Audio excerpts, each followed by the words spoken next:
Kelahiran kembali Sang Santo Bela Diri. Episode 48. Ketemu lagi dengan Bang Ox. Jangan lupa like dan subscribe channel ini ya biar tambah semangat update-nya. Nyalakan lonceng notifikasi agar kamu tidak ketinggalan video-video terbaru dari Bang Ox. Silahkan menonton. Pada awalnya, Lu Dongbin sempat menyinggungnya sebagai candaan, namun ditolak. Kali ini saya menyebutkannya dengan sangat serius. El Dongbin memang populer, memiliki latar belakang yang kuat, dan memiliki pendukung yang kuat. Untuk sesaat, semua dewa dan makhluk abadi yang hadir, kecuali murid Ciming Daozu, Di Hao, semuanya ikut berkomentar. Siamang, kau tahu sifatku. Aku selalu bicara terus terang. Aku sangat tertarik pada Long Wei dan ingin menjadikannya muridku. Siamang, jika kau membantuku, aku akan mengingat kebaikanmu ini. Bagaimana? Kata Lu Dongbin serius. Kaisar Xia terkejut. Bantuan Lu Dongbin? Itu sangat berharga. Namun, kata-kata Ciming Daozu masih terngiang di telinganya. Meskipun ia tidak menerima Long Wei dan Heishi sebagai muridnya, ia tetap cukup optimis terhadap mereka. Mungkin Long Wei dan Heishi akan mencapai hasil yang luar biasa di masa depan. Mereka harus diterima ke dalam garis keturunan Ciming. El Dongbin, bukannya aku tidak mengizinkannya, tapi tuanku yang memerintahkannya. Kaisar Xia menggelengkan kepalanya, aku tidak bisa berbuat apa-apa. Lu Dongbin mengerutkan kening. Kaisar Xia juga melihat bahwa Lu Dongbin tidak senang, tetapi tidak ada yang dapat dilakukannya. Ia harus menolak. Lu Dongbin menggelengkan kepala dan mendesah. Sepertinya dia benar-benar tidak punya kesempatan untuk bertemu Long Wei. Dia tidak berani menculik Long Wei secara langsung. Lagi pula, itu akan menjadi tamparan keras bagi Ciming Daozu. Seorang Daozu yang datang dari masa kekacauan hingga saat ini, jelas tidak boleh disinggung begitu saja. Aku juga menyukai rekan Tao Long Wei, Yu Wei. Aku ingin menerimanya sebagai muridku. Siamang, kau tidak akan menghentikanku, kan? Kata Lu Dongbin. Haha. Ini masalah kecil. Yang tidak masuk 96 besar, silakan pilih apa saja, Lu Dongbin. Tidak masalah kalau pilih semuanya, kata Kaisar Xia dengan murah hati. Ia juga tahu Lu Dongbin sebelumnya tidak senang, jadi wajar saja ia berbicara lebih riang kali ini. Lu Dongbin mengangguk. Kemudian dia mengalihkan pandangannya ke Yu Wei yang sedang berpegangan tangan dan berbicara lirih dengan Long Wei di kejauhan di belakang Pangeran Yan. Gadis kecil, kemarilah, kata Lu Dongbin kepada Yu Wei sambil tersenyum. Suara itu juga terngiang langsung di telinga Yu Wei. Yu Wei terkejut, lalu mendongak, dan segera menemukan bahwa Kaisar Xia dan yang lainnya di kejauhan semuanya sedang melihat ke sisi ini. Yu Wei, kemarilah. Kaisar Xia juga berbicara. Yu Wei kemudian berdiri dengan bingung dan berjalan ke sana. Adegan ini juga menarik perhatian para dewa dan makhluk abadi yang hadir. Gadis kecil. El Dongbin menatap Yu Wei sambil tersenyum. Aku, El Dongbin, ingin menerimamu sebagai muridku. Apakah kau bersedia? Lu Dongbin sama sekali tidak menyembunyikan kata-katanya. Suaranya bergema di seluruh aula utama Istana Tianmang. Untuk sesaat, hampir 1000 makhluk surgawi dan banyak orang Wanxiang Zhenren yang hadir sangat terkejut. Donghua Immortal ingin menerima gadis kecil dari Akademi Hitam Putih? Mengapa Lu Dongbin menerima gadis kecil seperti itu? El Dongbin memiliki standar yang begitu tinggi sehingga dia mengabaikan kita bahkan ketika kita ingin menjadi muridnya. Tapi mengapa hari ini? Banyak peri yang hadir merasa iri. Dibutuhkan kesempatan besar untuk menjadi murid seorang guru Tao. Mereka tidak bisa berharap untuk itu, jadi pilihan terbaik berikutnya adalah menjadi murid seorang dewa atau makhluk abadi sejati.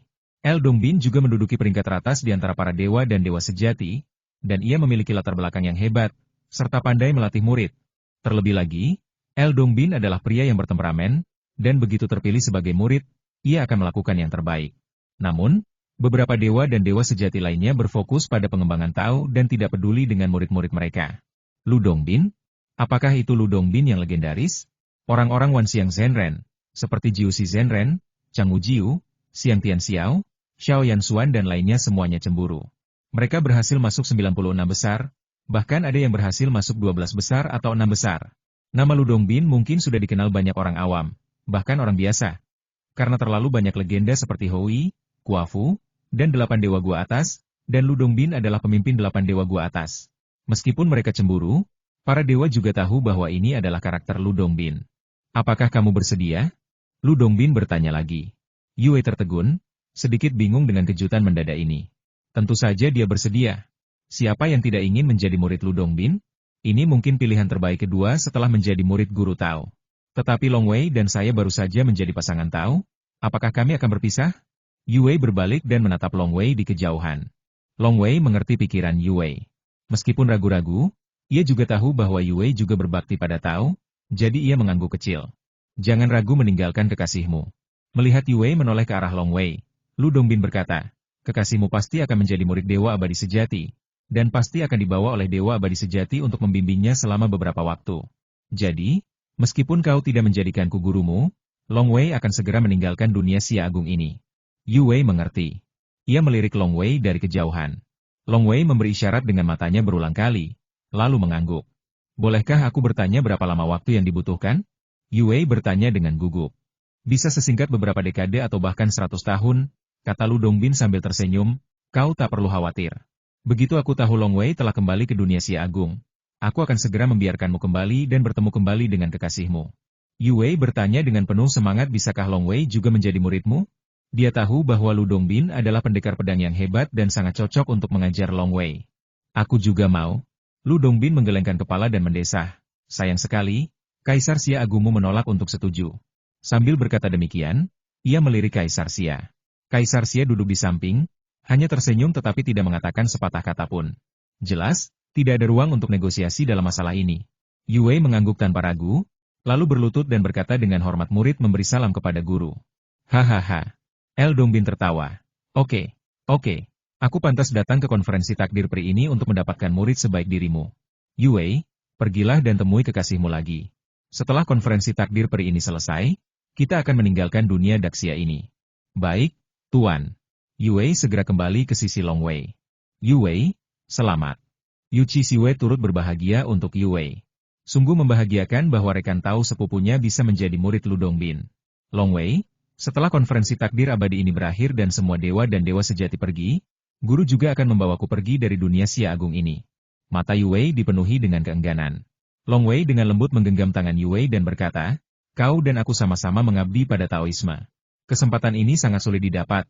Bagaimana mungkin kita melewatkannya? Lagi pula, aku juga akan menjadi murid Dewa Abadi Sejati, dan akan mengikuti guru untuk waktu yang lama dan juga akan meninggalkan dunia Xia Agung. Meskipun aku tidak dapat menyembah leluhur Tao, bisa menyembah Dewa Abadi Sejati itu seperti memiliki penyokong. Dan kamu juga bisa lebih memahami situasi di tiga alam. Long Wei tetap memutuskan untuk mengikuti Dewa Abadi Sejati dan berkonsentrasi berlatih untuk sementara waktu. Yue mengangguk, guru juga berkata bahwa beliau akan membawaku pergi paling cepat beberapa dekade, atau paling lama 100 tahun. Begitu kau, Long Wei, kembali ke dunia Xia Agung. Guru akan segera mengizinkanku kembali, seperti yang beliau tahu. Bekerja keras bersama, kata Long Wei lembut, kita semua harus mengatasi kesengsaraan dan menjadi makhluk surgawi, agar kita benar-benar dapat hidup bersama selamanya. Kita akan bersama selamanya. Yue juga mengangguk, matanya sedikit merah. Betapa indahnya jika bisa hidup selamanya dengan orang yang kita cintai. Tapi bisakah aku benar-benar hidup selamanya bersama Long Wei? Yue merasakan sedikit ketakutan di hatinya saat mengingat masa lalunya. Apapun yang terjadi, aku lebih baik mati daripada menyakiti Long Wei sedikit pun. Sebelum aku mati, setidaknya semuanya indah. Salah satu dari miliaran dunia kecil di tiga alam. Dunia ini indah dengan kicauan burung dan bunga-bunga yang bermekaran, dan penduduknya sederhana dan jujur. Meskipun terbagi menjadi tiga kerajaan, sebagian besar perang terjadi secara verbal. Terkadang, para kultivator abadi akan bersaing untuk menentukan kepentingan negara mereka masing-masing, tetapi perang berskala besar yang sesungguhnya sangat jarang terjadi. Wow! Ruang itu langsung terkoyak. Kaisar Xia berpakaian putih datang dari kehampaan dan tiba di dunia kecil ini. Ia segera tiba di sebuah gunung dengan sebuah kuil Tao bernama Kuil Changqing. Kuil Changqing ini biasa saja dan kurang terkenal di dunia kecil ini. Hanya beberapa kota di sekitar Kuil Tao yang mengetahuinya. Orang-orang di dunia kecil ini tidak tahu bahwa Kuil Changqing ini memiliki pendekar pedang yang benar-benar hebat dan tak tertandingi. Saudara muda Changqing, apakah Anda akan membawa 3 atau 5 rekan Tao untuk berlatih Tao di Kuil Tao yang bobrok ini? Kaisar Xia yang berpakaian putih datang ke belakang Kuil Tao. Ada beberapa ladang di belakang kuil, dan seorang pemuda sedang menyiram ladang. Kamu bisa urus duniamu sendiri. Aku tidak perlu khawatir, jadi kenapa aku harus khawatir? Kata pemuda itu dengan tenang. Di mana murid-muridmu? Kaisar Xia berjubah putih menggelengkan kepalanya. Kau ada di kuil Tao ini, kenapa kau tidak membawa murid-muridmu dan mengajari mereka dengan baik? Sang guru akan menuntunmu sampai ke pintu, tapi kaulah yang harus berlatih. Aku telah mengajar mereka selama 10 tahun dan aku telah mengajarkan segalanya kepada mereka. Itu sudah cukup. Mengenai apa yang bisa mereka capai melalui latihan mereka, apakah mereka bisa menjadi abadi? Aku tidak bisa membantu mereka. Pemuda itu duduk dengan santai, mengambil sendok sayur dan menciduk air dari ember, menyesapnya, lalu mendesah, airnya sungguh manis. Kaisar Xia berpakaian putih tidak berdaya. Mereka yang bisa menjadi dewa dan makhluk abadi sejati semuanya adalah orang-orang kuat di tiga alam. Bahkan Kaisar Langit pun harus memperlakukan mereka dengan sopan. Mereka semua memiliki temperamen yang berbeda-beda, dan ia tidak bisa membujuk adik junior ini. Aku datang ke sini kali ini atas perintah tuanku, ujar Kaisar Xia yang berjubah putih. Guru, pemuda itu langsung bersikap serius. Kaisar Xia berjubah putih mengangguk, kau juga tahu bahwa lebih dari 30 tahun yang lalu, 6 jalan reinkarnasi diserang dan runtuh. Sekarang, arus bawah di tiga alam sedang bergejolak, dan kekacauan besar mungkin tak terelakkan. Dan semakin bergejolak dan kacau zaman ini, semakin besar kemungkinan beberapa pahlawan akan lahir di tiga alam. Pria muda itu mengangguk. Dunia Xia Agung kita sedang berada di puncak kejayaannya. Bahkan guru kita memilih seorang murid dari tiga besar dalam konferensi takdir abadi ini, namanya Guru Mu Zhen. Bahkan ada seorang murid Kaisar Agung Xuanwu, yang juga hadir dalam konferensi takdir abadi ini, kata Kaisar Xia berjubah putih. Oh, pemuda itu terkejut. 2 murid Daozu dalam satu konferensi takdir abadi? Sesuai instruksi guru, 3 teratas dalam konferensi takdir abadi ini akan diterima ke dalam garis keturunan Ciming saya. Guru memilih Guru Mu Zhen. Ada 2 lainnya, yaitu Guru Batu Hitam dan Long Wei. Long Wei adalah cikal bakal seorang pendekar pedang abadi yang tak tertandingi. Ia baru berlatih selama lebih dari 30 tahun. Bahkan Lu Dongbin ingin menerimanya sebagai murid, tetapi saya tidak mengizinkannya dan hari kelahirannya tidak jauh berbeda dengan saat 6 jalur reinkarnasi runtuh. Mungkin ia memang orang yang sangat beruntung. Kaisar Xia berpakaian putih menggoda dari samping. Kau tak perlu tergoda. Pemuda itu menggelengkan kepalanya. Lu Dongbin menerima murid atau tidak, itu bukan urusanku. Dengan kepribadiannya, dia bahkan bisa menerima manusia biasa sebagai murid. Sedangkan Long Wei, yang telah berlatih selama lebih dari 30 tahun dan kondisinya tak jauh berbeda dengan masa ketika 6 jalan reinkarnasi runtuh, itu cuma lelucon. Ketika tiga alam bergejolak, muncullah pahlawan-pahlawan yang tak tertandingi. Sebab, ketika tiga alam bergejolak, akan terjadi pertempuran hebat, bahkan orang-orang kuat lainnya pun akan gugur, keberuntungan mereka akan tercerai-berai, dan keberuntungan itu akan berkumpul pada orang lain. Pemuda itu berkata, setiap kali tiga alam bergejolak, orang-orang kuat lama akan gugur, dan orang-orang kuat baru akan lahir. Bahkan leluhur Dao pun akan gugur, dan leluhur Dao baru akan muncul. Secara umum, jumlah orang kuat di tiga alam terbatas. Apakah kamu bisa menjadi orang kuat tergantung pada apakah kamu dapat memanfaatkan kesempatan ketika tiga alam sedang bergejolak. Soal kelahiran, kamu bisa saja membujuk orang lain. Pemuda itu sama sekali tidak tertipu. Kaisar Xia yang berpakaian putih hanya bisa tersenyum. Bahkan seorang guru tahu pun bisa menciptakan reinkarnasi. Semua orang tahu misteri reinkarnasi. Nasib seseorang tidak ditentukan saat lahir. Nasibnya bergantung pada kesempatan di masa depan.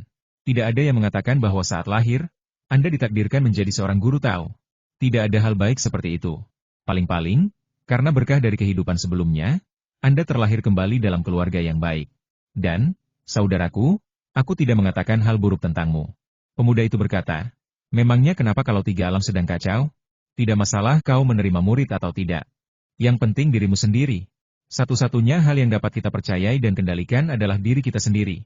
Murid-murid akan mengkhianatimu, bawahan akan mengkhianatimu, bahkan teman-teman akan menusukmu. Satu-satunya hal yang penting adalah kau menjadi kuat. Pemuda itu berkata, bagiku, kekacauan di tiga alam adalah kesempatan bagiku untuk menembus Daluo Daozu. Sedangkan murid-muridku, bahkan jika mereka berkultivasi menjadi Daozu, apa hubungannya denganku? Kaisar Xia berjubah putih tidak berkata apa-apa lagi. Ia dan Dewa Pedang Hijau Abadi telah mengambil jalan yang berbeda. Ia lahir dalam keluarga kerajaan kuno, jadi wajar saja jika ia memiliki pemikiran yang berbeda.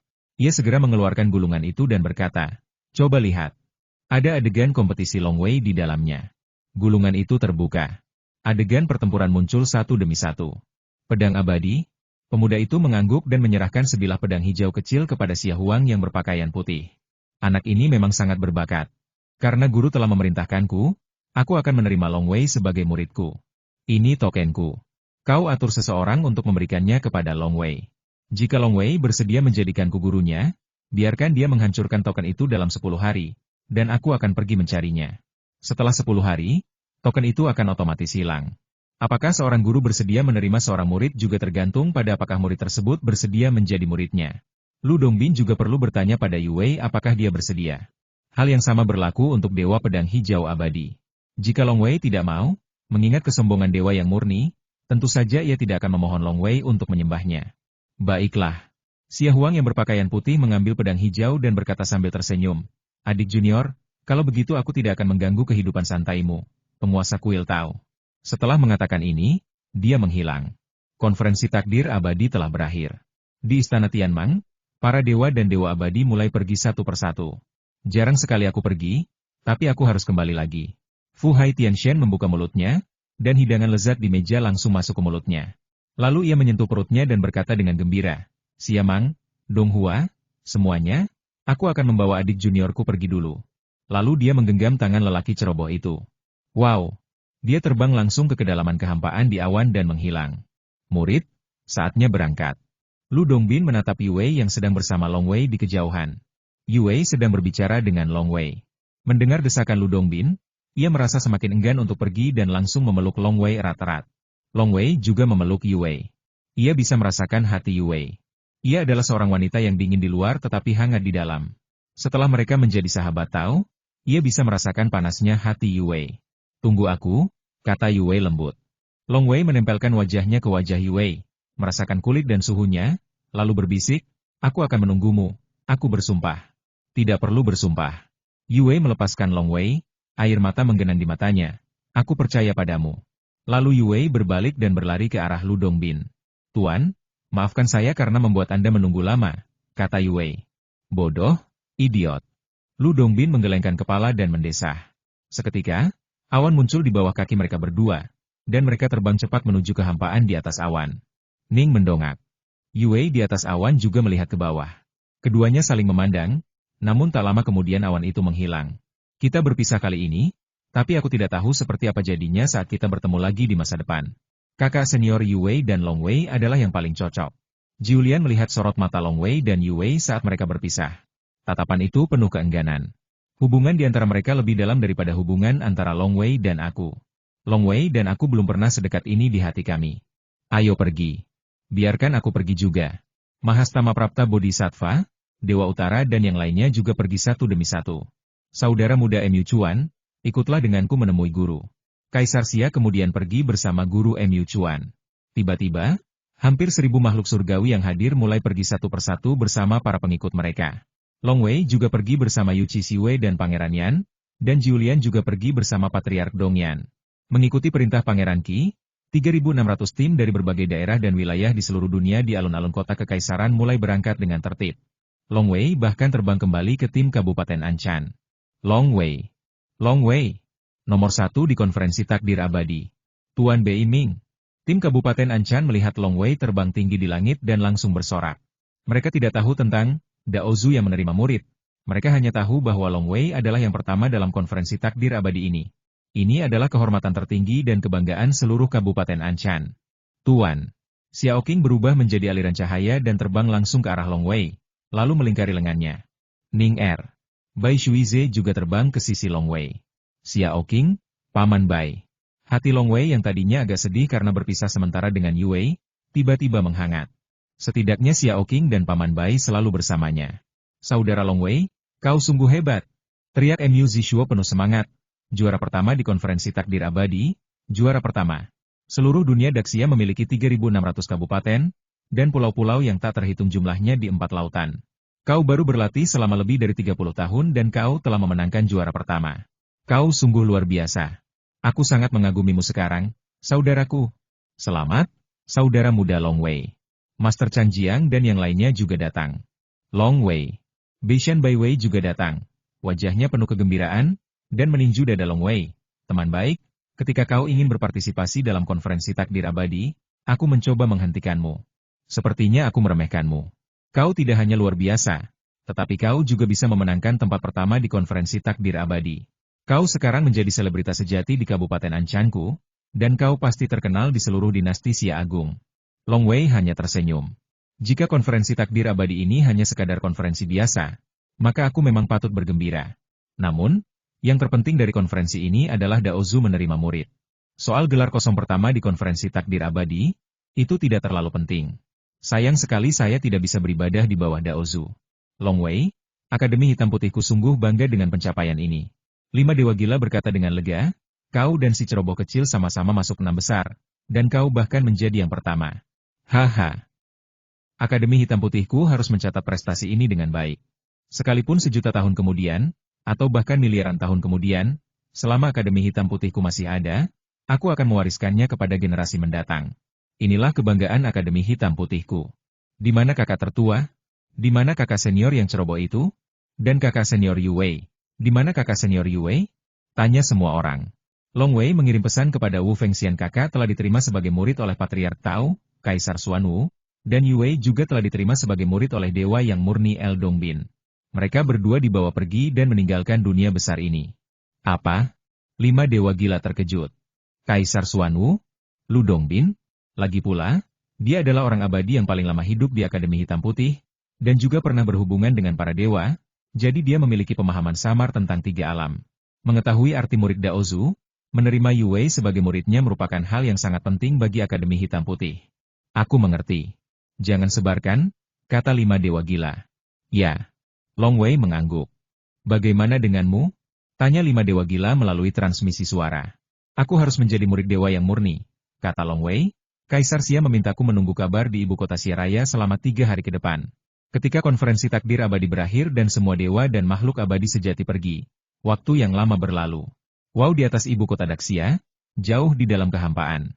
Langsung merobek suatu bagian. Seorang pemuda berjubah putih berambut panjang berjalan santai keluar dari lorong dan melihat ke bawah. Matanya menembus ruang dan melihat ibu kota Daxia yang luas. Daxia? Pemuda berjubah putih itu mengangguk pelan, lalu segera melintasi kehampaan dan mendarat di ibu kota Daxia. Dia berjalan santai. Tidak lama kemudian, mereka tiba di luar rumah Pangeran Yan. Adik junior. Di luar gerbang utama kediaman Pangeran Yan, Long Weizeng memeluk Mu Zishuo, lalu melepaskannya dan berkata dengan sungguh-sungguh, kakak seniormu, Yu Wei, dan aku akan menjadi murid pure yang immortal.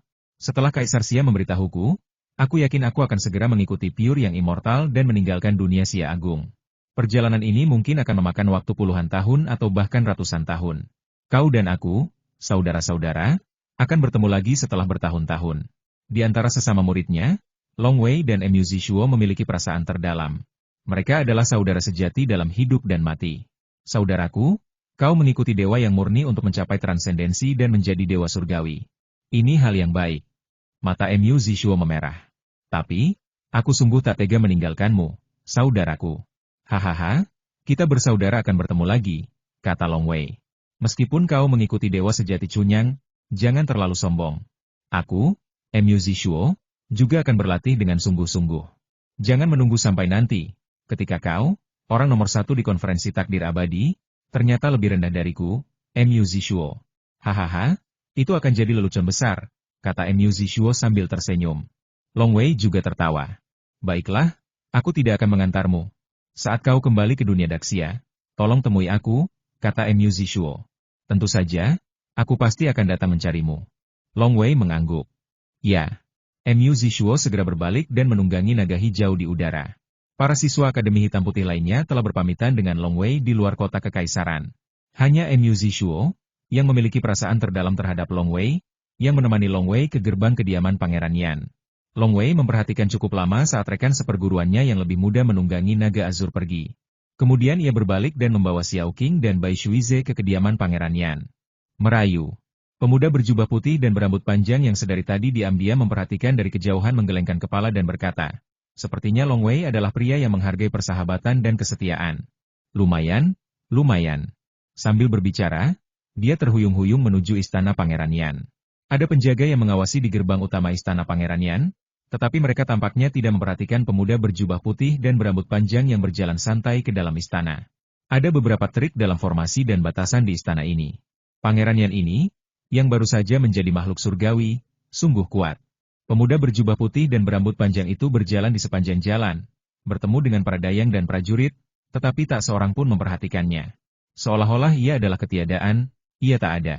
Istana itu dijaga ketat.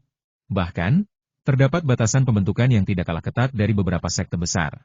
Secara logika, pemilik istana, Pangeran Yan, seharusnya bisa langsung menemukan orang lain begitu mereka masuk. Tetapi pemuda berjubah putih dan berambut panjang itu begitu saja masuk, dan tidak seorang pun memperhatikannya.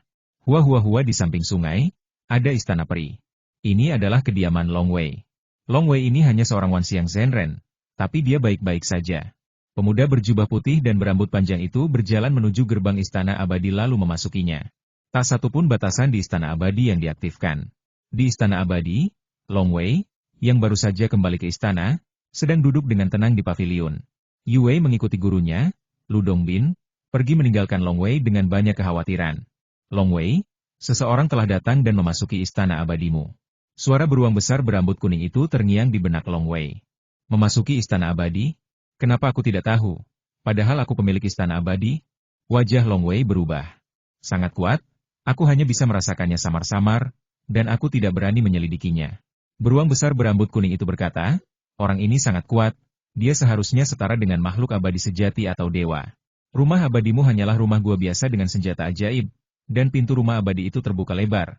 Bagaimana kau bisa menemukan orang seperti itu? Long Wei terkejut. Dewa dan makhluk abadi sejati? Mereka sebanding dengan Kaisar Daxia. Mereka sangat langka di 3 alam dan merupakan yang terkuat di 3 alam. Setelah memenangkan juara pertama di konferensi takdir abadi, kau tidak mengundang teman-temanmu untuk merayakan, tapi malah duduk di sini minum sendirian? Aneh, sangat aneh. Sebuah suara riang terdengar, dan seorang pemuda berpakaian putih dan berambut panjang berjalan memasuki halaman yang luas. Long Wei yang berada di pavilion segera berdiri. Senang sekali rasanya punya teman yang datang dari jauh. Pemuda berbaju putih dan berambut panjang itu tersenyum, sahabatku Long Wei, aku sudah susah payah datang kepadamu dan menempuh perjalanan jauh, tapi kau bahkan tidak mau mentraktirku minum? Senior, tolong. Long Wei melambaikan tangannya, dan anggur ajaib serta buah-buahan spiritual muncul di meja di depannya. Meskipun anggur dan buah spiritualnya agak kurang berkualitas, keduanya masih bisa dimakan. Pemuda berpakaian putih dan berambut panjang itu melangkah masuk ke pavilion dan duduk di hadapan Long Wei. Ia mengambil kendi anggur dan meneguknya 2 teguk. Senior, kenapa kamu ingin menemuiku? Long Wei merasa gugup. Pemuda berbaju putih dan berambut panjang itu tertawa dan berkata, teman muda Long Wei, kau terlalu gugup. Kau bahkan tidak tahu siapa aku, tapi kau bertanya apa yang kulakukan di sini. Apa kau tidak terlalu cemas? Long Wei bergumam pada dirinya sendiri. Grogi? Bagaimana mungkin dia tidak gugup ketika seorang dewa sejati yang murni duduk tepat di depannya? Setelah konferensi takdir abadi, Long Wei tahu bahwa kecuali para dewa sejati dan dewa surgawi benar-benar menyukai seseorang, mereka tidak akan peduli dengan orang yang disebut jenius itu. Lagi pula, tidak peduli berapa banyak jenius yang ada, berapa banyak dari mereka yang bisa melewati kesengsaraan dan menjadi dewa surgawi, belum lagi menjadi dewa sejati yang murni. Maaf, senior, Anda siapa? Tanya Long Wei. Saya orang yang bebas dan santai di 3 alam. Saya lahir di dunia kuno dan juga memperoleh tahu di zaman kuno. Nama saya Jiang Jun. Pemuda berpakaian putih dan berambut panjang itu mendesah, saya jarang keluar rumah, dan kalaupun keluar, saya jarang menggunakan nama asli saya. Jadi, sangat sedikit orang yang mengenal saya. Lalu dia mengedipkan mata pada Long Wei dan berkata, sudah kubilang nama asliku. Long Wei merasa lega, tampaknya laki-laki di depannya tidak mempunyai niat buruk terhadapnya. Juga, jangan panggil aku senior, panggil saja aku saudara Jiang, kata Jiang Jun dengan pakaian putih. Long Wei terkejut. Saudara Jiang? Seorang dewa yang murni memintanya untuk memanggilnya, saudara Jiang. Long Wei bukan orang bodoh, jadi dia tentu saja mengerti apa artinya ini. Sepertinya kalau aku tidak menjelaskan tujuanku, kalian tidak akan bisa tenang. Jiang Jun, yang berpakaian putih, melirik Xiao Qing dan Bai Shuize di sampingnya. Biarkan kedua makhluk roh kalian mundur. Oke. Long Wei langsung menjawab dan meminta Paman Bai dan Xiao Qing pergi duluan. Dengan kekuatan dewa sejati yang murni, ia bisa dengan mudah membunuhnya. Jadi Long Wei pun menurut. Hanya Long Wei dan Jiang Jun berpakaian putih yang duduk berhadapan di pavilion. Kurasa kau sudah menebaknya. Aku datang ke sini hari ini atas perintah guruku untuk menjemputmu. Jiang Jun, berpakaian putih, berkata sambil tersenyum. Artinya, guruku ingin menerimamu sebagai muridnya, dan kau akan menjadi adik kelasku. Long Wei menahan napas dan tak dapat menahan diri untuk bertanya, siapakah guru saudara Jiang? Tentu saja, dia adalah orang terkuat di 3 alam, eksistensi yang setingkat dengan Daozu, kata Jiang Jun berbaju putih. Mata Long Wei berbinar. Benar saja, saya sudah menduga hal ini ketika pihak lain meminta saya memanggilnya saudara Jiang. Namun, ketika saya benar-benar menghadapi semua ini, saya tetap merasa luar biasa. Nenek moyang Taoisme. Aku berjuang keras untuk meraih juara pertama di konferensi takdir abadi. Tetapi pada akhirnya, Qiming Daozu tidak memilihku sebagai muridnya, dan orang sungguhan yang ceroboh itu juga dipilih oleh Kaisar Xuanwu sebagai murid. Aku tidak punya pilihan selain menerima posisi kedua dan menjadi murid dewa yang murni. Sekarang tiba-tiba muncul seorang dewa yang murni, Jiang Jun, yang mengatakan bahwa ia datang atas nama guru. Long Wei. Suara beruang berambut kuning tiba-tiba terngiang di benak Long Wei. Jiang Jun ini bilang dia lahir di zaman kuno dan mencapai Taoisme di zaman kuno. Tapi aku belum pernah mendengar tentangnya, dan dia bilang gurunya adalah seorang Taois. Kita harus mencari tahu siapa leluhur Tao itu. Beberapa leluhur Tao di tiga alam adalah teman baik gurunya, Taoi Sanshou, tetapi beberapa adalah musuh bebuyutan. Kau tidak boleh menjadi murid musuh bebuyutan Taoi Sanshou. Di mata leluhur Tao, jika kau belajar Taoisme di bawahnya dalam waktu lama, kau pasti akan terbongkar dan hubunganmu dengan Taoi Sanshou akan terungkap. Jika kau menjadi murid musuh bebuyutan Taoi Sanshou, kau akan benar-benar terjebak. Long Wei tiba-tiba terbangun. Rasanya seperti disiram air dingin secara tiba-tiba. Bolehkah saya bertanya siapa guru Tao itu? Tanya Long Wei. Jiang Jun berpakaian putih memiliki ekspresi kekaguman di matanya dan berkata, guru datang dari kekacauan, dan merupakan teman baik Pangu dan Nua. Dia menjadi terkenal di zaman kuno dan membunuh beberapa dewa, setan, dan leluhur Tao. Namanya dikenal di tiga alam, tetapi hanya sedikit orang yang pernah melihatnya. Saya menguasai semua ajaran Buddha dan Tao, dan saya dapat mengetahui urusan tiga alam dalam satu mimpi. Dia memiliki banyak murid, tetapi dunia tidak tahu tentang mereka. Jika kita berbicara tentang siapa yang paling misterius di tiga alam, itu adalah guruku. Jiang Jun berpakaian putih berkata sambil menggelengkan kepalanya. Long Wei terkejut saat mendengarnya siapa itu. Gua 3 bintang di bulan miring di Gunung Fangchun adalah tempat guru Tao Bodhi berada. Mata Jiang Jun yang berpakaian putih berbinar dan dia menatap Long Wei sambil tersenyum. Itu dia, gua 3 bintang bulan miring. Taois paling misterius. Long Wei, kau sungguh beruntung, hahaha. Kau sungguh beruntung. Taois Bodhi benar-benar mengenalmu, dia benar-benar tahu keberadaanmu, bagaimana dia bisa tahu? Suara beruang berambut kuning itu terngiang di benak Long Wei, dan dia jelas sangat gembira. Apakah perlu segembira itu? Tanya Long Wei dalam hatinya. Tentu saja aku harus senang. Kau bahkan tidak tahu reputasinya, Long Wei. Begini, dalam hal mengajar murid, Daozu Bodhi jelas yang terbaik di tiga alam. Apa yang dikatakan Jiang Jun sebelumnya benar. Daozu Bodhi memang mengajar banyak murid yang kuat. Tapi Daozu Bodhi punya aturan. Ketika ia mengajar murid-muridnya, setelah mereka lulus tanpa izinnya, mereka dilarang mengaku sebagai muridnya. Karena itu, banyak kultivator independen yang kuat di zaman kuno adalah murid Daozu Bodhi. Beberapa orang awam tidak begitu memahaminya. Tapi guru kami, Tao Sanshou, tahu betapa hebatnya guru Tao Bodhi ini, kata beruang kuning besar itu dengan penuh semangat. Oh, jawab Long Wei, mengapa dia yang paling misterius? Ya, dia memang leluhur Dao yang paling misterius. Beruang berambut kuning itu menegaskan, di tiga alam, bahkan Pangu dan Nua pun tidak semisterius dia. Bahkan hingga hari ini, tak seorang pun tahu di mana guanya. Kecuali dia mengizinkannya, orang lain tak akan bisa menemukan guanya sama sekali. Gua-gua makhluk kuat lainnya di tiga alam dapat ditemukan. Lagi pula, makhluk kuat selalu harus berhubungan dengan dunia luar, dan bahkan mengundang teman-teman lain ke gua mereka. Bodhi Daozu ini telah menerima banyak murid, dan bahkan mengundang teman-temannya ke guanya. Namun, baik murid maupun teman-temannya begitu mereka meninggalkan gua, mereka tak akan pernah menemukannya lagi. Perlu diketahui bahwa temannya juga seorang Daozu Dewa sejati tingkat pertama. Ia sendiri yang memasuki gua, tetapi tak dapat menemukannya setelah keluar. Tidakkah menurutmu itu aneh? Apakah itu misterius? Begitu misterius? Long Wei terkejut. Daozu adalah makhluk kuat di tiga alam, yang mengendalikan jalan surga. Pernahkah Anda pergi ke suatu tempat secara langsung, tetapi tidak dapat menemukannya setelah Anda keluar? Aneh sekali. Tak seorang pun tahu di mana guanya, bahkan murid-muridnya pun tidak. Meskipun mereka telah berlatih di gua itu selama bertahun-tahun, mereka tetap tidak dapat menemukannya. Kecuali Bodhi Daozu mengangguk, murid-muridnya boleh kembali. Beruang berambut kuning itu mendesah.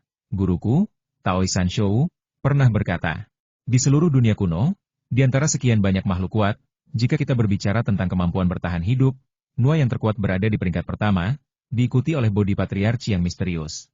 Bodhi Patriarch sangat misterius. Orang kuat lain bahkan tidak bisa menemukan guanya. Bayangkan betapa hebatnya kemampuannya melindungi nyawanya. Beruang berambut kuning itu mendesah, jika sang guru juga memiliki kemampuan melindungi nyawanya seperti Bodhi Patriarch, dia pasti bisa hidup sampai hari ini. Long Wei tertegun saat mendengar ini. Dia hanyalah orang aneh di antara orang-orang kuat di tiga alam. Tak seorang pun dapat menemukan guanya. Dan dalam hal menyelamatkan nyawanya, dia berada di urutan kedua setelah Nua. Patriarch Bodhi menganut ajaran Buddha dan Taoisme. Beliau mampu memahami tiga alam hanya dengan satu mimpi. Kekuatannya tak terkira. Tuan Jiang ini berkata, Patriark Bodhi pernah membunuh dewa, iblis, dan Taois. Meskipun saya tidak yakin, seharusnya itu benar. Seharusnya ada makhluk setingkat dewa dan Taois sejati yang mati di tangannya, dan lebih dari satu, kata beruang besar berambut kuning itu. Sungguh makhluk yang kuat. Long Wei terkejut. Yang terpenting, gurumu, Taois Sanshou, dan Patriark Taois Bodhi adalah sahabat sejati, hidup dan mati. Beruang besar berambut kuning itu berkata dengan penuh semangat, sahabat sejati, hidup dan mati. Hubungan antara guru Taois Sanshou dan dia jauh lebih dekat daripada hubungan antara guru dan Patriark Taois Qiming. Ketika guru memurnikan istana air ini, beliau bahkan meminta bantuan Patriark Taois Bodhi. Long Wei mengerti betapa baiknya hubungan antara Taois Sanshou dan Patriark Bodhi. Dengan status Patriark Bodhi, dia pasti tidak akan menyakitimu. Dan dia tidak akan repot-repot menyakitimu, kata beruang besar berambut kuning itu. Long Wei tengah berbicara kepada beruang berambut kuning dalam benaknya, dan tak dapat menahan ekspresi terkejut di wajahnya. Jiang Jun, yang berpakaian putih di seberang, tersenyum dan berkata, guruku tahu 3 alam dalam mimpi. Konferensi takdir abadi Xia Agungmu. Guru telah menemukannya dalam mimpi, seolah-olah beliau menyaksikannya secara langsung. Di konferensi takdir abadi ini, guru memandang rendah semua orang, hanya dirimu. Seperti berada di sana secara langsung, Long Wei langsung mengerti. Dewa dan makhluk abadi sejati mungkin merasa sulit menemukan tangan pemetik bintang. Tetapi orang yang kuat dapat menemukannya. Terutama orang kuat ini dan Taois Sanshou adalah teman baik untuk hidup dan mati. Dan sang guru memintaku untuk menyampaikan sebuah pesan kepadamu. Katanya, beruang kecil berambut kuning. Apa kabarmu akhir-akhir ini? Kata Jiang Jun berpakaian putih. Dia bilang selama aku menyampaikan ini kepadamu, kau akan ikut denganku. Jantung Long Wei berdebar kencang. Beruang kecil berambut kuning? Bukankah itu roh istana air? Long Wei, Bodhi Patriarch ini mengetahui 3 alam melalui mimpi. Dia pasti telah menemukan tangan pemetik bintangmu dan menduga bahwa kau adalah keturunan Taois Sanshou.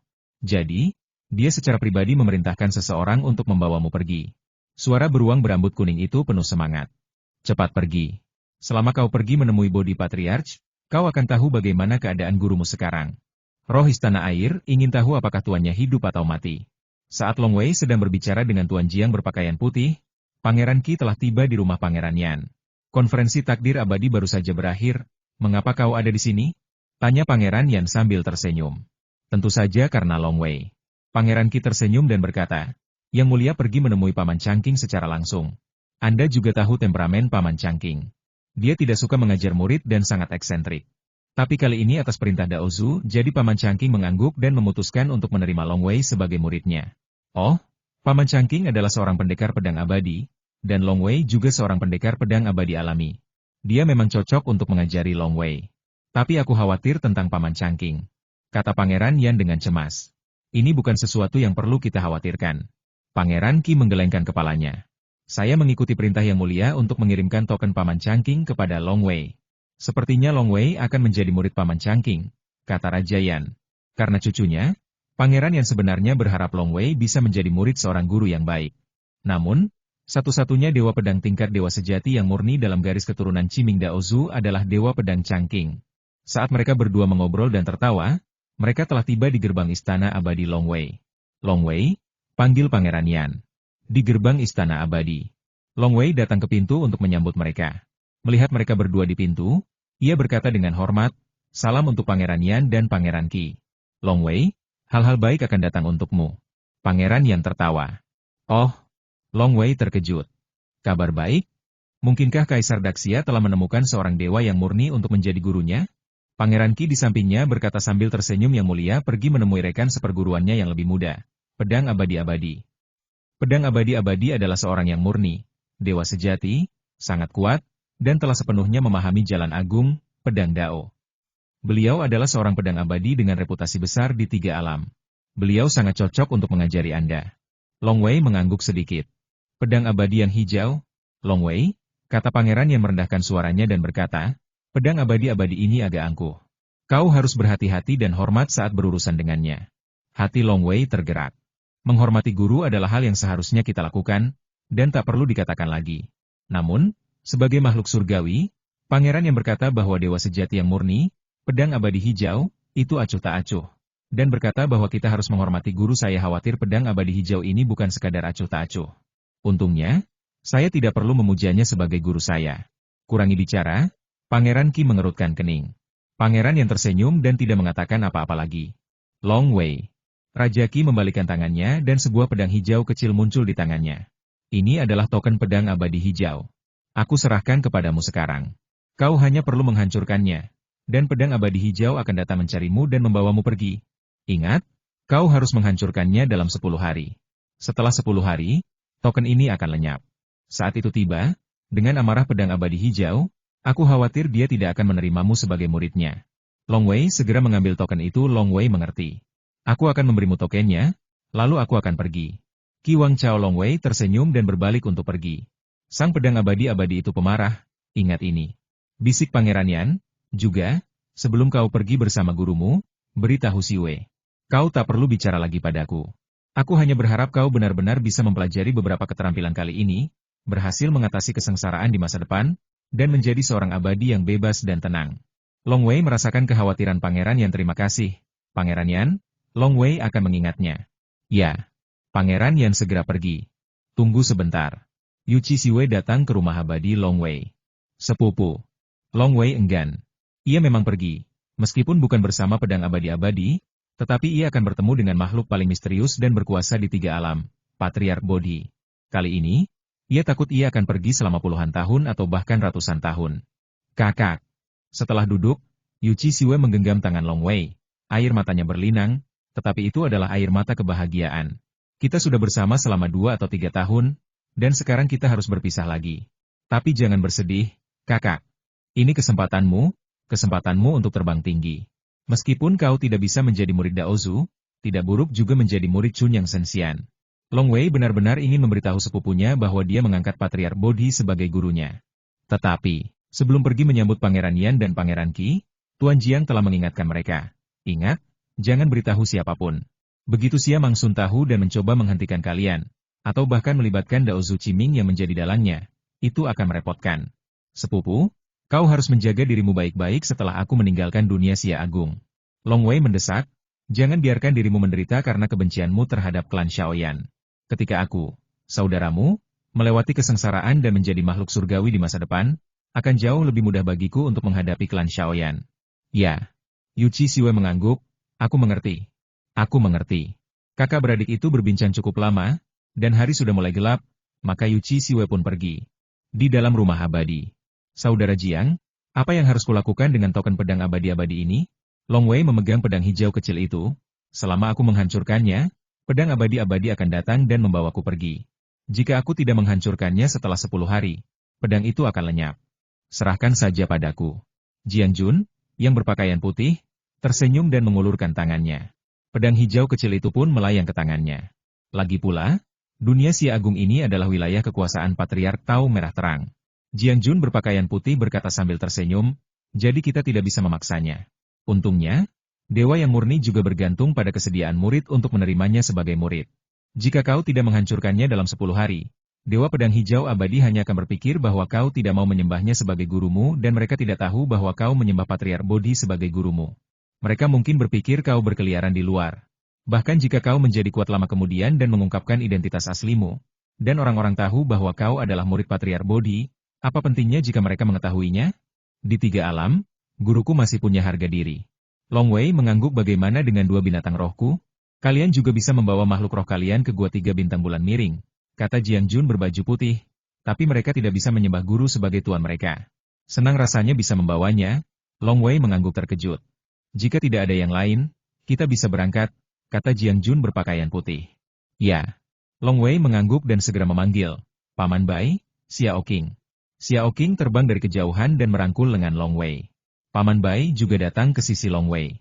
Paman Bai, Xiao Qing, kami siap meninggalkan dunia Daxia, kata Long Wei. Meninggalkan dunia Daxia?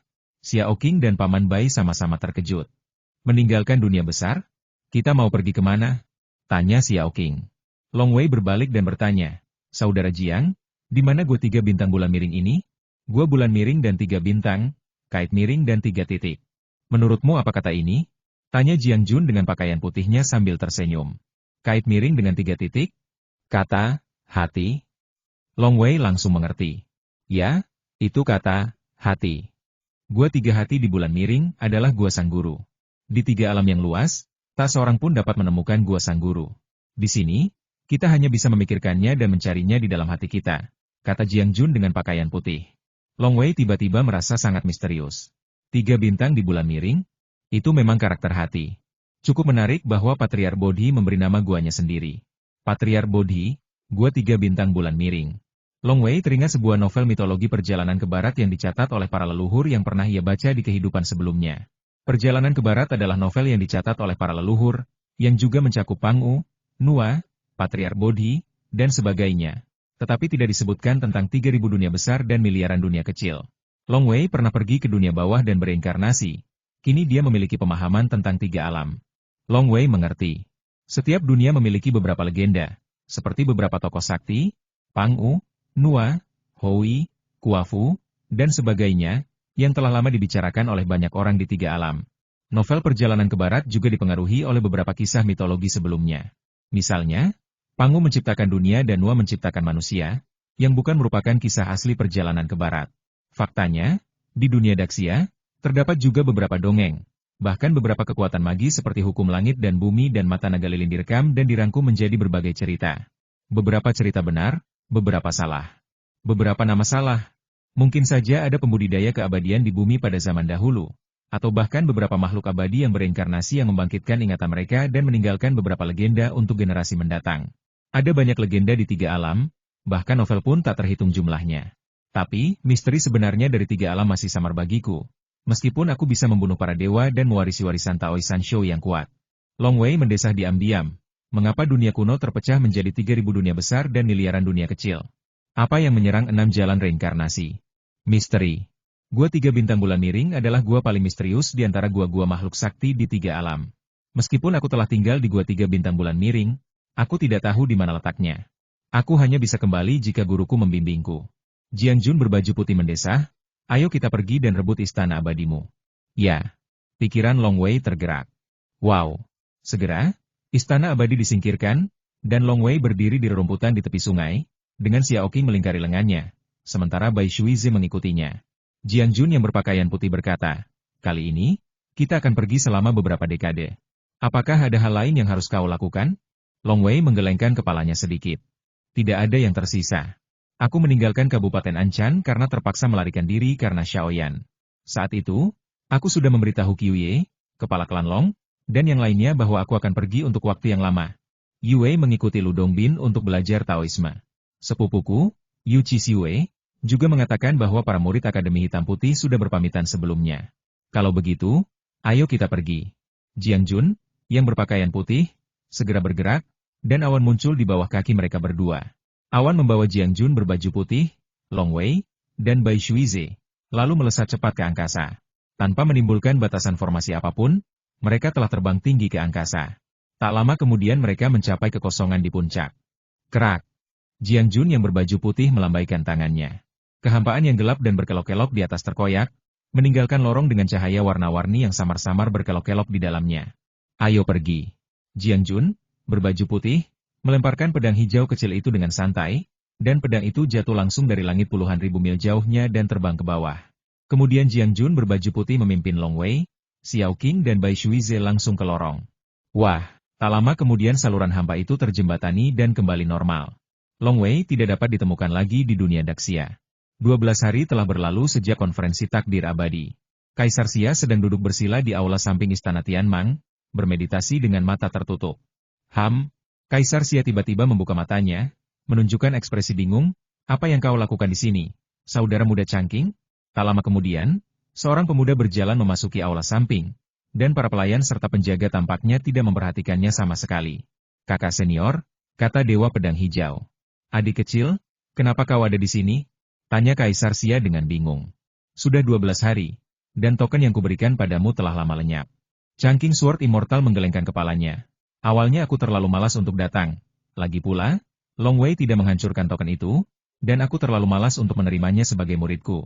Tapi bagaimanapun juga, ini adalah perintah guruku. Jadi aku tetap datang ke dunia Great Xia ini. Jika Long Wei bersedia, aku akan memberinya kesempatan lagi dan menerimanya sebagai muridku. Apa katamu? Kaisar Xia terkejut. Long Wei tidak menghancurkan token itu? Ya, tidak hancur. Chungking Sword Immortal mengangguk. Tapi Long Wei sudah meninggalkan istana Pangeran Yan. Kukira kau membawanya pergi. Kukira kau sombong, jadi kau tidak memberitahuku. Kaisar Xia terkejut. Aku bahkan sudah memeriksanya sekali sebelumnya. Dia tidak lagi berada di ibu kota Xia Raya. El Dongbin, Da Shizi. Mereka tidak akan menyinggung Daozu untuk orang kecil. Mungkinkah Long Wei terlalu muda dan memenangkan juara pertama di konferensi takdir abadi? Jadi dia tidak ingin menyembah Daozu sebagai gurunya. Jadi dia pergi sendirian dalam kemarahan dan tidak ingin menyembah Pure yang immortal sebagai gurunya? Pedang abadi-abadi mendengus dingin. Oh?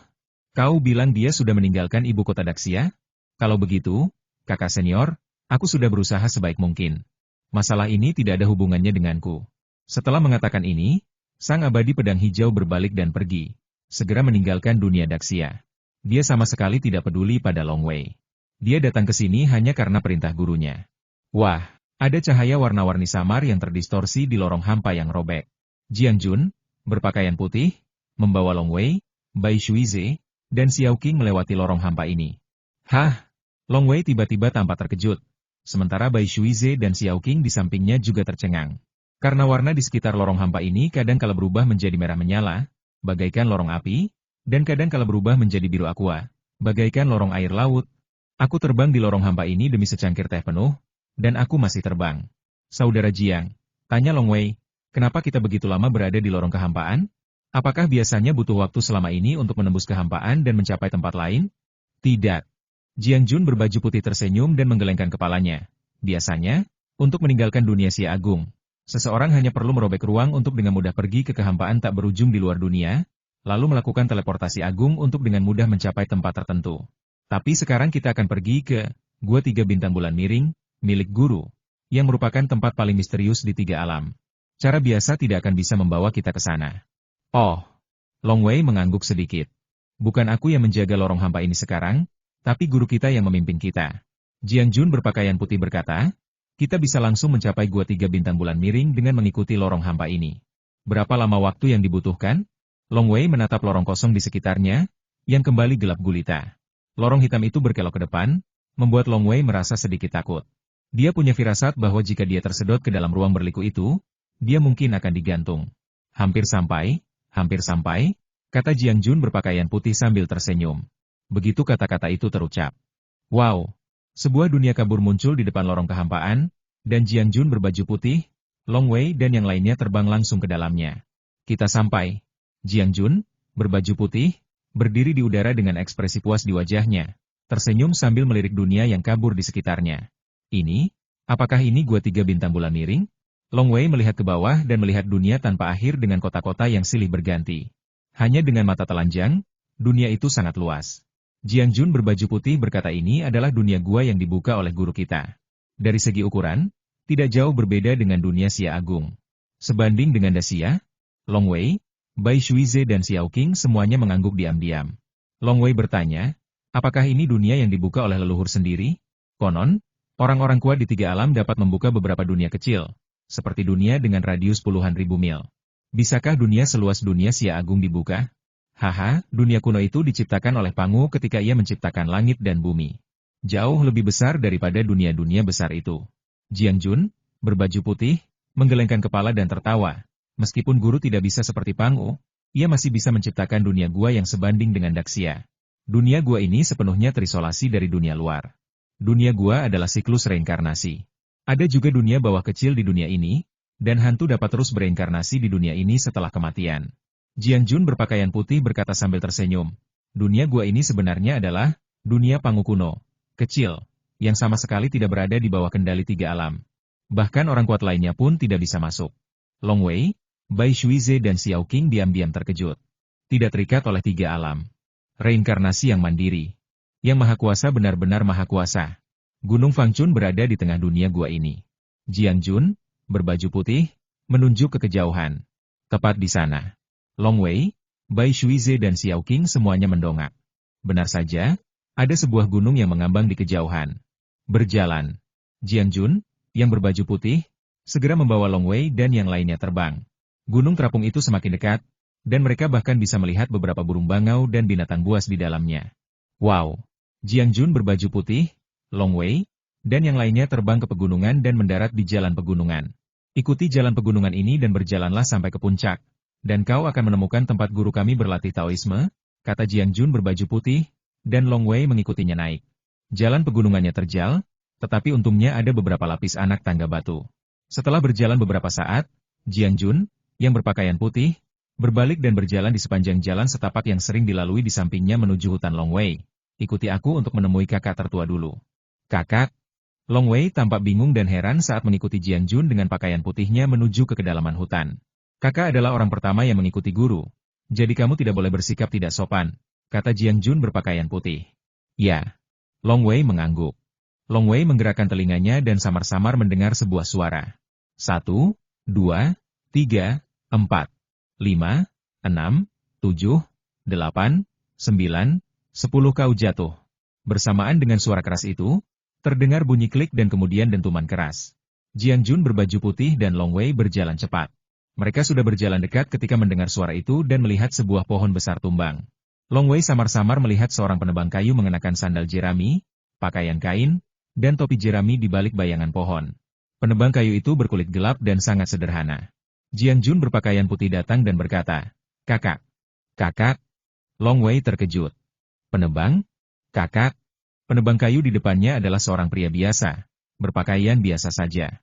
Long Wei kini memiliki mata yang tajam, tetapi bagaimanapun ia melihatnya, ia merasa bahwa sandal jerami dan pakaian kain yang agak usang ini seharusnya sandal jerami dan pakaian kain biasa saja, bukan harta karun magis. Dan, dilihat dari manapun, penebang kayu di depannya sama sekali tidak memiliki tekanan atau aura. Bahkan Long Wei pun tidak merasakan ancaman sedikit pun. Dari sudut manapun, penebang kayu ini hanyalah manusia biasa. Hah!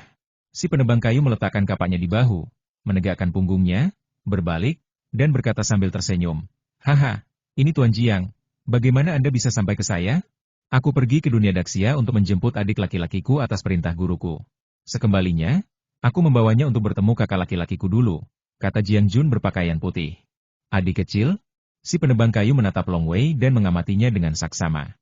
Tatapan matanya biasa saja dan tanpa daya tembus. Dia adik kelas, bernama Long Wei, dan sekarang dia adalah Wan Xiang Zhenren. Jiang Jun berbaju putih berkata, "Long Wei, kamu belum bertemu kakak kelas." "Salam, kakak senior." Long Wei membungkuk hormat. Si penebang kayu tersenyum dan berkata, "Aku hanyalah seorang penebang kayu. Namun, kau masih sangat muda, tetapi tuanmu mengirim seseorang untuk menjemputmu. Sepertinya tuanmu sangat menghargaimu. Tuanmu memang pemarah, tetapi kau harus bekerja keras agar tidak mengecewakan tuanmu." "Ya." Long Wei mengangguk. "Baiklah, Tuan Jiang, silakan bawa Long Wei menemui gurunya," kata si penebang kayu. "Baiklah." Jiang Jun yang berpakaian putih segera membawa Long Wei pergi.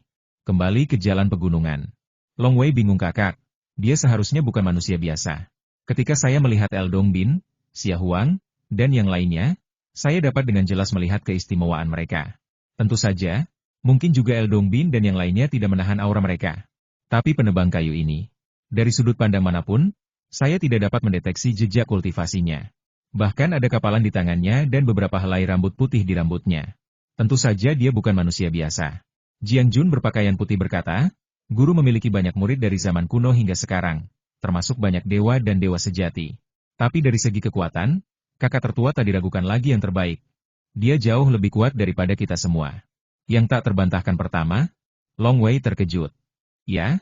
Tapi sejak dunia kuno hancur, kakak tertua tidak pernah meninggalkan dunia gua tiga hati bulan miring." Jiang Jun yang berpakaian putih berkata, "Jadi di tiga alam, sangat sedikit orang yang tahu tentang kakak tertua." Long Wei tidak dapat menahan diri untuk tidak terkejut. Dunia kuno hancur, dan kemudian 3.000 dunia besar dan miliaran dunia kecil lahir. Sudah berapa lama sejak lahirnya 3.000 dunia hingga sekarang? Kakak tertua ini ternyata memiliki kesabaran untuk menjelajahi tiga alam. Umumnya, semakin kuat seseorang, semakin ia suka mengunjungi banyak tempat di tiga alam. Lagi pula, ada miliaran dunia kecil, dan setiap dunia kecil memiliki karakteristik dan kemegahannya sendiri. Seperti Lu Dongbin, ia bermain-main di dunia dan meninggalkan warisannya di dunia yang tak terhitung jumlahnya. Seperti banyak orang berkuasa lainnya, nama mereka dikenal di seluruh tiga kerajaan. Kakak tertua tidak pernah keluar sejak zaman dahulu. "Siapa nama kakak tertua?" tanya Long Wei. "Seorang penebang kayu," kata Jiang Jun. "Apakah aku berbicara tentang nama asliku atau nama taoku?" tanya Long Wei. "Entah nama aslinya atau nama taunya, aku hanya tahu kalau kakak tertuaku dipanggil penebang kayu." Jiang Jun menggelengkan kepalanya dan berkata, "Aku tidak tahu yang lain." Kamu biasanya belajar Taoisme di pegunungan, jadi kamu bisa berlatih di pegunungan dan hutan. Mungkin kakak tertuaku bisa memberimu nasihat saat dia bertemu denganmu. Long Wei mengangguk. Kakak tertua di bawah Patriark Bodhi ternyata sangat misterius, dan Long Wei menjadi penasaran. Segera, Jiang Jun membawa Long Wei ke gerbang gunung. Ada batu besar di sebelah gerbang gunung, dengan 5 karakter besar di atasnya, bulan miring dan gua 3 bintang. Di gerbang gunung, ada 2 pemuda Tao berjubah hijau.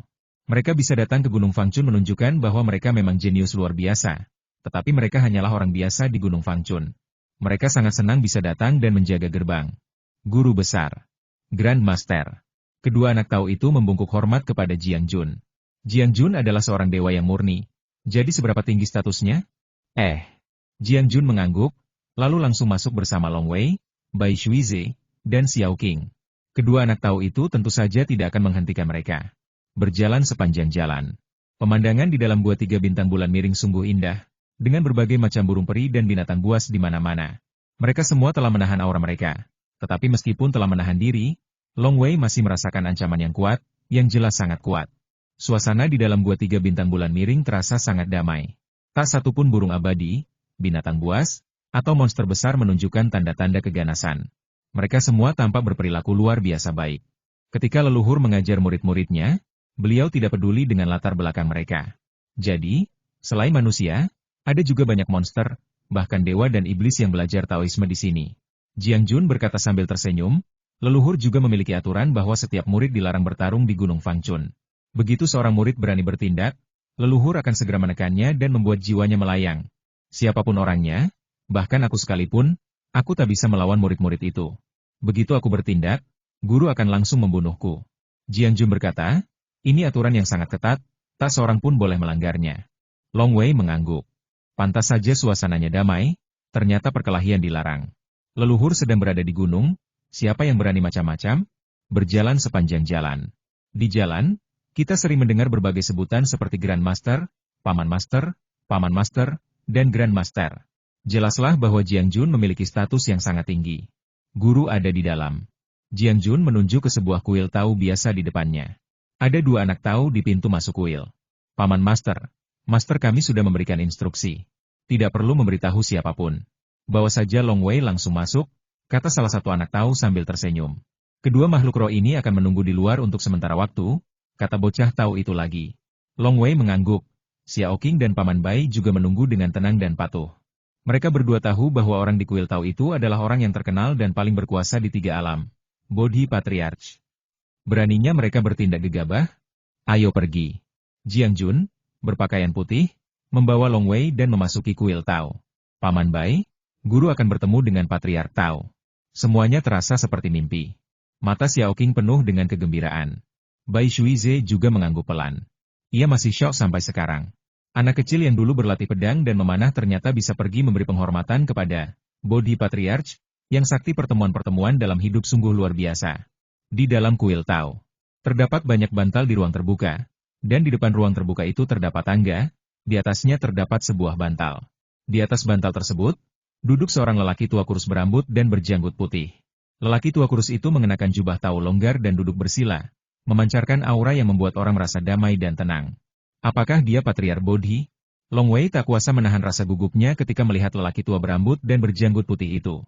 Dia sungguh orang yang sangat kuat, bahkan telah membunuh dewa, iblis, dan leluhur Tao lainnya. Dia bahkan disebut sebagai leluhur Tao paling misterius di 3 alam. Dengan kehadiran seperti itu, bagaimana mungkin Long Wei tidak gugup? Tuan, Long Wei ada di sini. Jiang Jun yang berpakaian putih juga sangat hormat. Salam untuk leluhur Tao, kata Long Wei dengan hormat. Patriark Bodhi membuka matanya, menatap Long Wei, senyum muncul di wajahnya, dia mengangguk lembut, dan berkata pada Jiang Jun kamu pergi dulu, Long Wei boleh tinggal. Ya. Jiang Jun yang berbaju putih mundur dengan hormat. Hanya Long Wei dan Patriark Bodhi yang tersisa. Patriark Bodhi tersenyum tipis dan berkata, jangan gugup, pilih saja bantal dan duduk dulu. Ya. Long Wei memilih bantal di sampingnya dan duduk bersila. Aku juga menyaksikan konferensi takdir abadi di dunia Xia Agung. Di antara mereka, kau, Mu Chuan, dan Sloppy adalah yang paling menonjol. Patriark Bodhi berkomentar, Ciming akhirnya memilih Mu Chuan. Itu juga sesuai harapanku. Ciming memilih murid berdasarkan karakter mereka, dan karakter Mu Chuan adalah yang paling sesuai dengan pilihannya. Long Wei mendesah diam-diam. Roh Istana Air pernah berkata bahwa Patriark Bodhi sangat pandai mengajar murid-muridnya. Sebagai perbandingan, kemampuan Qiming Dao Zhu dan Xuan Wu Dadi jauh lebih buruk. Bahkan Patriark Bodhi berpikir bahwa Mu Chuan dan Sloppy sama-sama hebat, dan tampaknya mereka memiliki potensi besar. Tetapi menurutku, potensimu lebih besar daripada mereka berdua, kata Patriark Bodhi. Long Wei merasa gembira. Ini adalah pertama kalinya seseorang mengatakan bahwa dia memiliki potensi lebih besar daripada Lazi dan Mu Chuan. Dan orang yang mengatakan ini adalah Patriark Bodhi. Jalan menuju keabadian itu berliku-liku dan sulit. Jadi kau harus melangkah selangkah demi selangkah, membumi, dan melangkah dengan mantap. Ini benar. Patriark Bodhi berkata, dari aspek ini, Mu Chuan dan Sloppy adalah murid yang sangat baik. Fondasi mereka berdua paling kokoh di konferensi takdir abadi, dan temperamen mereka juga paling tenang. Tapi, dunia ini terbagi menjadi yin dan yang, kata Patriark Bodhi, tenang dan teguh itu penting, tapi tetap tajam juga sama pentingnya. Anda harus tenang, tapi juga tajam. Ketenangan adalah yin, dan ketajaman adalah yang. Hanya dengan menyeimbangkan yin dan yang, kita bisa melangkah lebih jauh. Patriark Bodhi berkata sambil tersenyum, Long Wei, ketajamanmu jauh lebih kuat daripada mereka berdua, dan fondasimu juga sangat kokoh. Hanya saja, lebih sulit mengajar murid sepertimu. Murid seperti Sloppy dan Mu Chuan sangat mudah diajar. Biarkan mereka berlatih perlahan, dan perlahan-lahan melangkah maju, dan mereka akan meningkat secara bertahap. Sedangkan untukmu, kemajuanmu akan lebih cepat daripada mereka, tetapi juga akan lebih berbahaya. Prestasimu di masa depan mungkin lebih tinggi daripada mereka, atau kau mungkin akan gagal di tengah jalan. Patriark Bodhi menatap Long Wei, hari ini aku akan memberimu beberapa kata, ingatlah itu. Dalam perjalanan menuju keabadian, seseorang harus menetapkan tujuan yang ambisius dan menjadikan Pangu dan Nua sebagai tujuannya. Dalam perjalanan menuju keabadian, kamu perlu melihat ke bawah dan ingat bahwa kamu harus memiliki fondasi yang kokoh. Jangan bercita-cita terlalu tinggi atau kamu akan berakhir tanpa apapun. Dalam perjalanan menuju keabadian, seseorang harus berhati-hati. Lebih baik mencegah daripada menyesal. Dalam perjalanan menuju keabadian, Anda harus berada di garis depan dan memiliki tekad kuat untuk melangkah lebih jauh. Apa yang disampaikan oleh Patriark Bodhi sederhana, namun merupakan landasan pikiran dan karakter dalam membina para makhluk abadi. Mereka yang dapat dipanggil oleh Bodhi Patriarch harus memiliki bakat dan pemahaman yang baik. Saat ini, yang menentukan pencapaian di masa depan lebih penting, karakter. Long Wei pasti akan mengingatnya, kata Long Wei serius. Bagaimana menetapkan tujuan yang ambisius tanpa terlalu ambisius? Bagaimana bersikap hati-hati tetapi memiliki keinginan yang kuat? Ini menuntut Anda untuk memahaminya sendiri. Yin dan yang langit dan bumi, dan antara yin dan yang, semuanya terletak di dalam hati, kata Patriark Bodhi. Long Wei mengangguk. Saat pertama kali bertemu saya, beliau menyampaikan kata-kata ini, dan Long Wei memahami pentingnya kata-kata tersebut. Ia juga memahami kebenaran yang dikatakan leluhur, tetapi mengetahui itu mudah, melakukan itu sulit. Jadi ia harus selalu waspada di jalan menuju keabadian agar tidak tersesat. 4 nasihat leluhur bagaikan 4 cambuk di jalan menuju keabadian, yang terus-menerus mencambuknya. Patriark Bodhi berkata lagi, saya menyaksikan konferensi takdir abadi, dan Anda seharusnya telah mempelajari kekuatan magis, tangan petik bintang. Ya, Long Wei mengakui. Nenek moyang telah menyebutkan nama tangan pemetik bintang, jadi tidak ada cara untuk menyembunyikannya. Rekan Taois Sanshou, akhirnya ada penerus sejati. Kekuatan magis ini akhirnya akan muncul kembali di 3 alam. Patriark Bodhi mendesah, beruang kecil, kenapa kau tidak keluar? Wow! Tiba-tiba sebuah sosok muncul di samping Long Wei. Sosok itu adalah beruang besar berambut kuning. Long Wei terkejut mendapati beruang besar berambut kuning di sebelahnya tampak lebih nyata, seolah hidup, dan tidak seperti kondensasi ilusi di Istana Roh Air. Beruang kecil memberi penghormatan kepada leluhur Tao. Beruang besar berambut kuning itu berlutut dan bersujud. Sepertinya, Long Wei, kau benar-benar harus memasuki Star Picking Mansion untuk mempelajari kekuatan magis ini. Patriark Bodhi mengangguk. Long Wei menunjukkan ekspresi bingung leluhur. Ini rumah Zaising? Beruang berambut kuning di samping berkata, Zaising Mansion adalah nama asli dari Water Mansion. Meskipun Mansion ini diwariskan oleh sang guru kepada murid-muridnya, dulunya Mansion ini juga merupakan gua tempat tinggal sang guru. Ketika sang guru berada di Zaising Mansion, beliau sering bertemu dengan beberapa teman baik, bahkan beberapa dewa dan iblis datang untuk mendengarkan khotbah sang guru. Long Wei langsung teringat akan banyaknya bantal di aula utama Istana Air. Memang, banyak orang yang mendengarkan khotbah di sana. Patriark Bodhi berkata, rumah Zaising bagi Sanshou sama seperti gua Siwe Sansing ini bagiku. Sanshou tahu betapa sulitnya membangun sebuah gua, Jadi ia membuat persiapan yang matang. Ia menambahkan sejumlah besar harta ke dalam guanya sendiri, dan bahkan melebur beberapa harta spiritual bawaan untuk mendapatkan material. Ia juga meminta beberapa orang sakti untuk membantunya membangunnya. Kemudian ia meninggalkannya dan membiarkan beruang kecil ini menemukan penggantinya sendiri. Tolong beri aku saran, Daozu. Beruang besar berambut kuning itu bersujud dengan berat, bahkan dengan air mata di matanya. Katakan pada beruang kecil itu, di mana tuannya sekarang? Apakah dia hidup atau mati? Ia bersujud sambil mengeluarkan suara dentuman. Jelas ia sangat bersemangat, ia telah menunggu hari ini selama bertahun-tahun. Panggilan. Ketika Patriark Bodhi mendengar ini, ekspresinya juga rumit. Ia merenung sejenak sebelum berkata, Sanshou adalah sahabatku, sahabat hidup dan mati. Kami bertemu di Keyes dan berkelana bersama. Aku agak membosankan, sementara saudara Sanshou lebih blak-blakan. Aku suka memahami langit dan bumi, misteri jalan surga, dan tidak terlibat dalam perebutan kekuasaan di dunia kuno pada masa itu. Saudara Sanshou, di sisi lain, penuh semangat juang dan sangat suka berperang. Bahkan sejumlah besar dewa dan iblis mengikutinya, dan ia menaklukkan wilayah yang luas di dunia kuno dan disebut dewa-dewa. Karena ia kehilangan lengannya di awal, ia bekerja keras untuk memahami dan menemukan kekuatan supernatural yang mengguncang dunia. Tangan pemetik bintang. Dewa sejati kekacauan sangat hebat dalam bertarung. Beberapa leluhur Dao Agung yang telah mengolah Ki enggan bertarung hidup mati melawan dewa sejati kekacauan. Namun, saudara Sanshou telah menyadari, tangan pemetik bintang ini, terutama tangan pemetik bintang setelah transformasi ke-6, yang luar biasa kuatnya. Di dunia kuno, tangan ini juga terkenal dan termasuk di antara leluhur Dao Dewa sejati teratas.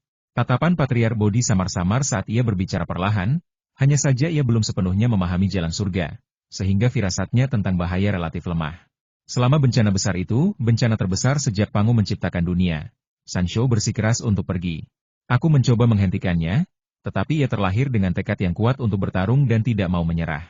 Ia tahu itu sangat berbahaya, tetapi darah perangnya membuatnya memutuskan untuk pergi.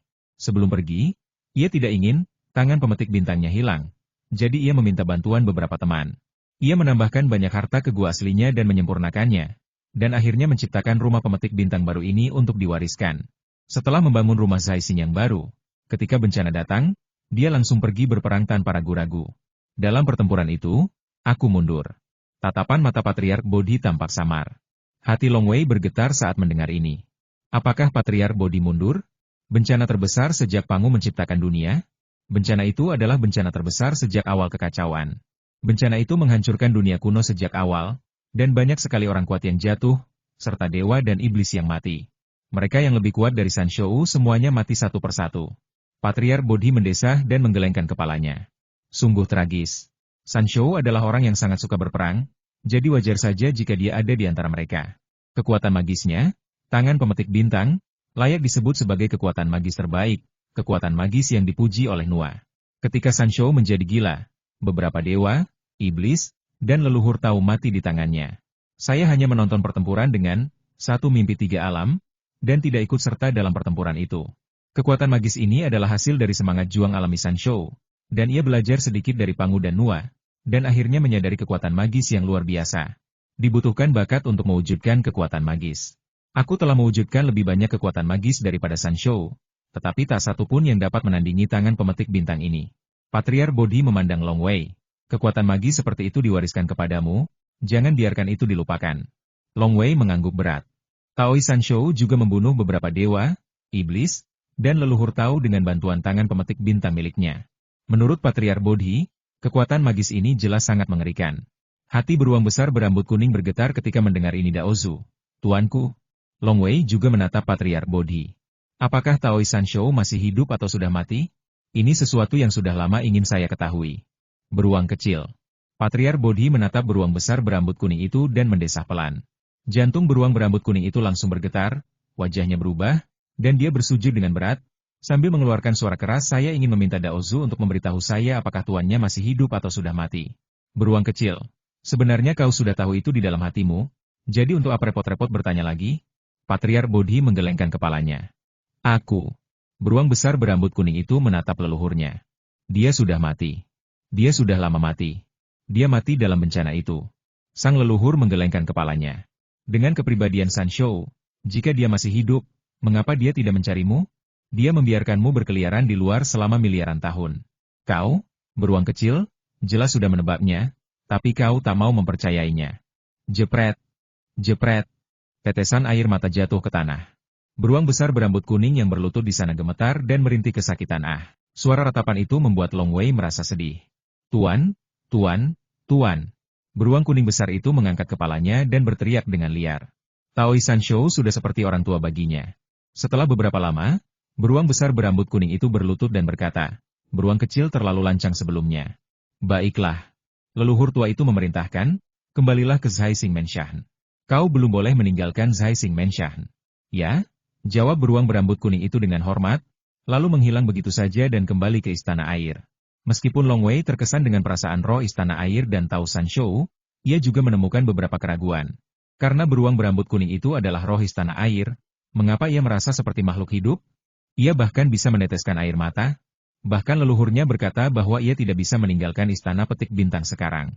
Mungkinkah ia meninggalkan istana air di masa depan? Namun, roh istana air telah berada di sana selama jutaan tahun dan tak pernah pergi.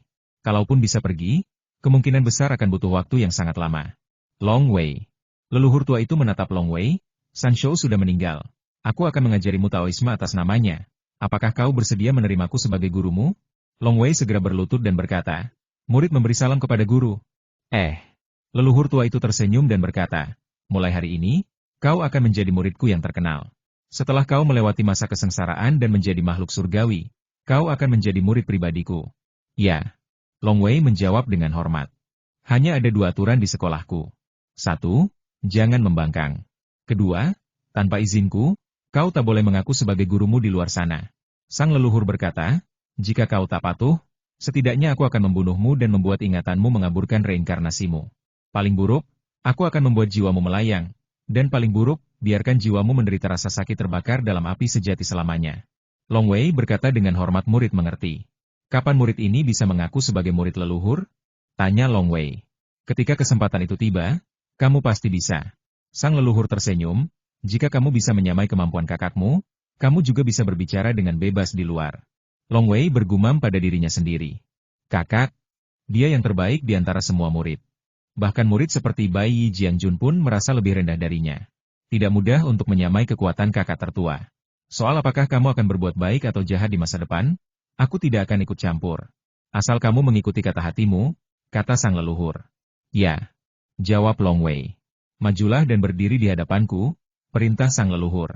Long Wei terkejut, lalu dia melangkah maju, menaiki tangga, dan langsung datang ke sisi leluhur.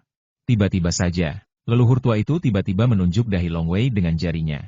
Jari itu sederhana, tetapi Long Wei tidak sempat bereaksi. Jari itu sudah terlanjur menunjuk dahinya. Berdengung, seluruh tubuh Long Wei melunak, dan dia duduk di tangga, menutup matanya dan hanya duduk di sana. Leluhur tua itu menatap Long Wei sambil tersenyum, lalu menutup matanya dan tidak lagi memperhatikan. Ini koridor kosong. Dinding di kedua sisi koridor dipenuhi berbagai pola teknik pedang. Teknik-teknik pedang itu bergerak, menunjukkan misteri teknik pedang. Long Wei berjalan sepanjang koridor, menyaksikan teknik pedang dilakukan di kedua sisi. Keahlian pedangku biasa saja, bahkan tidak setingkat jurus pertama pedang 3 kaki. Long Wei melangkah maju. Dia lupa mengapa dia datang ke sini. Lupakan masa lalu. Yang dia tahu hanyalah terus berjalan lebih dalam di sepanjang koridor ini.